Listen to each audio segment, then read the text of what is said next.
Welcome back, guys. Stop Talk and Roll, episode 87. This is the show where we take your rounds and we break them down, learn some new technique, get some new options, overall improve our jiu-jitsu.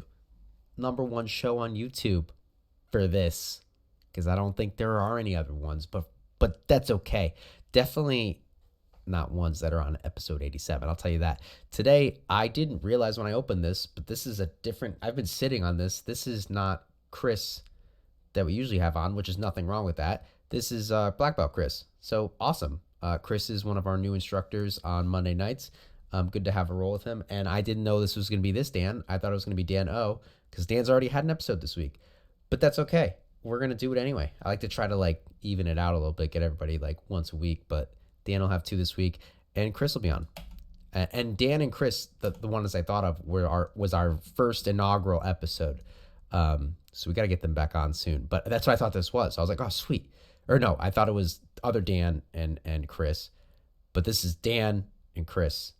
It's different Dan and Chris. We've added. Okay.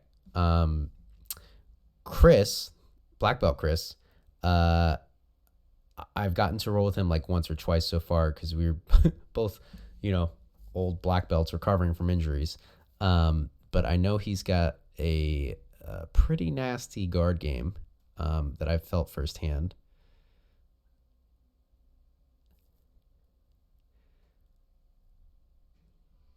Obviously, this is a user submitted, if you couldn't gather that.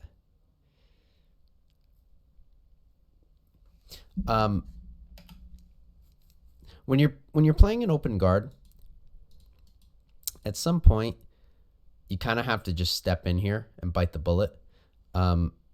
So I don't know where we're going to end up with what guard we're going to be playing, but I know Chris likes to play De La Riva.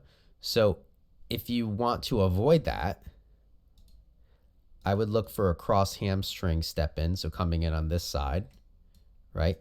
Or if you, what I would recommend, honestly, guys, when you're playing with somebody who's been training longer than you and has I'm not saying this is Chris' specialty. I don't know whether it is or if it isn't, or, if it's just a guard he likes to play.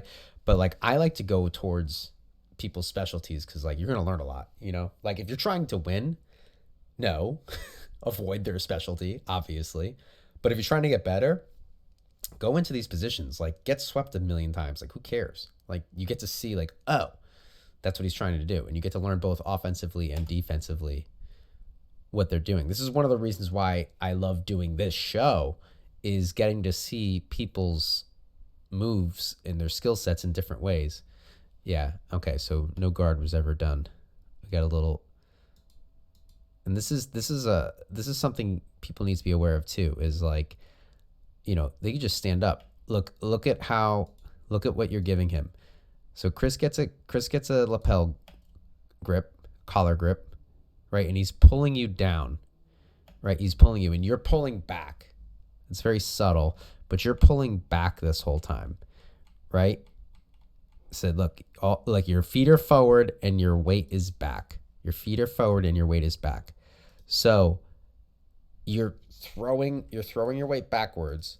So all Chris needs to do is just slide that hand down, grab your leg, and you're literally pulling him up right now, right? You're pulling back, he's coming up, he lifts your leg and pulls you to the floor. Nice roll through to get back to a guard, immediately starting his passing cycle.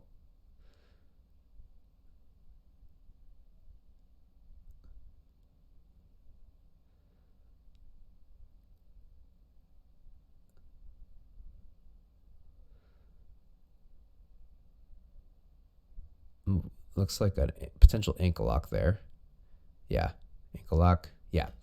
So you need to be very careful when you're playing lasso with your feet dangling, or just guard in general. You don't want to just put your foot on somebody's outside hip. Much like a guillotine. Oh, I never thought about this. Much like you don't want to put your head on the outside of someone's hip because they could just wrap it up. Same thing with your feet.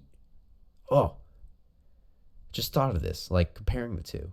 I think it's a little bit more obvious with your head, but don't just put your foot there either because they'll just wrap it up. This is why I love this show. Just learn something. I mean, like, I knew not to do that, but connecting those two. Hits that ankle lock. For what it's worth, competitors, I believe that would have been illegal in the gi. I think you have to get an ankle lock on the bottom side. I could be wrong, though. Somebody could drop a IBJJF knowledge nugget in the comments below. That'd be much appreciated. Okay, are we going over what happened? Yeah, see, like, look, you see how your foot's in here? Yeah, your foot's just dangling, and so he wraps it up. Yeah, and then he's able to sit back, throws the foot over. He's got you in straight ashi there and gets the submission. Let's see when they start back up again. Okay.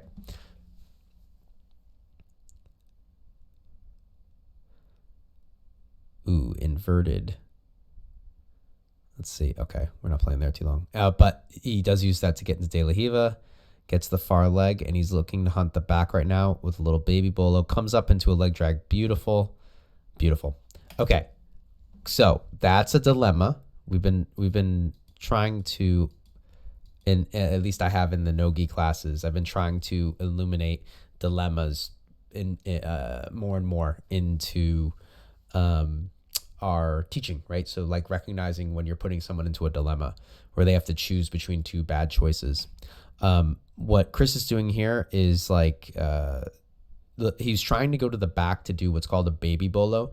So you basically get behind him, you put your shins into the back of their knees, grab the belt, kick through, pull them down, you take their back. Your options are, what Dan does is to roll through. Oh my goodness, and we lose. Okay, there we go. He rolls through, and when he does that, Chris follows up and puts him into a leg drag, that's the dilemma, right? So you either get your back taken or you have to roll through, and assuming Chris does things right, which he's a black belt, should, and it's like this is a game. He's gonna come up into a leg drag, right? So you can see right here, you try to bring the leg back through. Okay, there we go.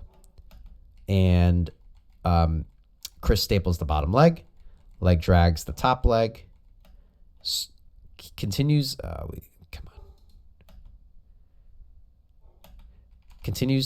control of it, walks around immediately to knee on belly. So he's disrupting your ability to connect your knee to your elbow, right? Boom, you can no longer connect meaningfully, and puts you into, looks like a cradle. I'm assuming this arm's going to come to the inside and start looking for back control.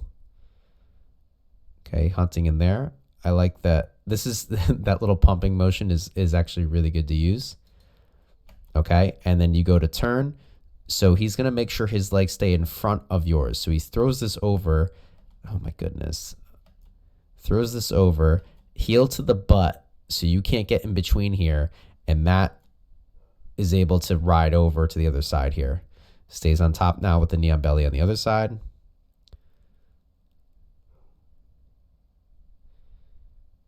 Uh-oh.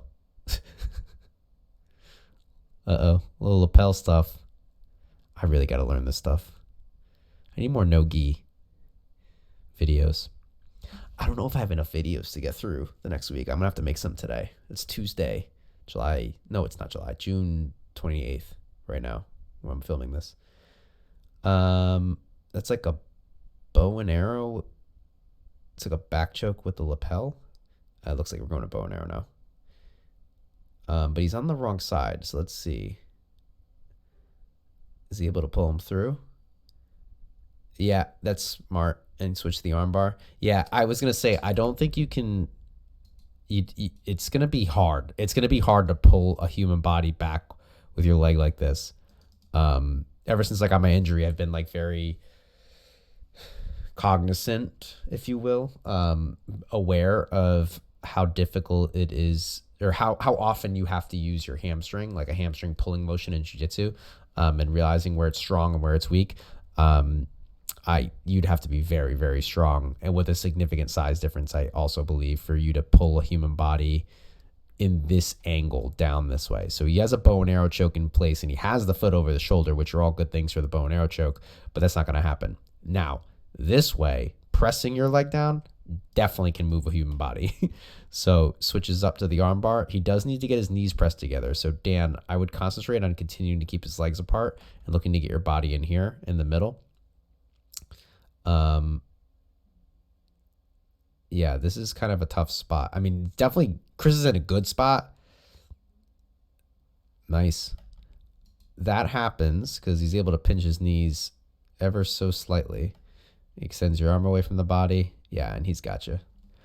Tough situation. And I believe that's going to be the end of the round. It's like right at the end. Yeah. Let's see. Any nuggets? No, that's it. Okay. Wait, what? There's this black bar here. I just noticed that. Is that part of the video? Oh, weird. I hope that wasn't in the last video. I wonder if it's just the file. Cool. Thanks, guys. I might try putting a tripod up on the mirror more. This was like a pretty good angle of everything. And you just got to roll right in the middle of the mat. All right. Awesome. Thank you, guys. Hope you enjoyed it. Please like and subscribe. And yeah, have a wonderful day.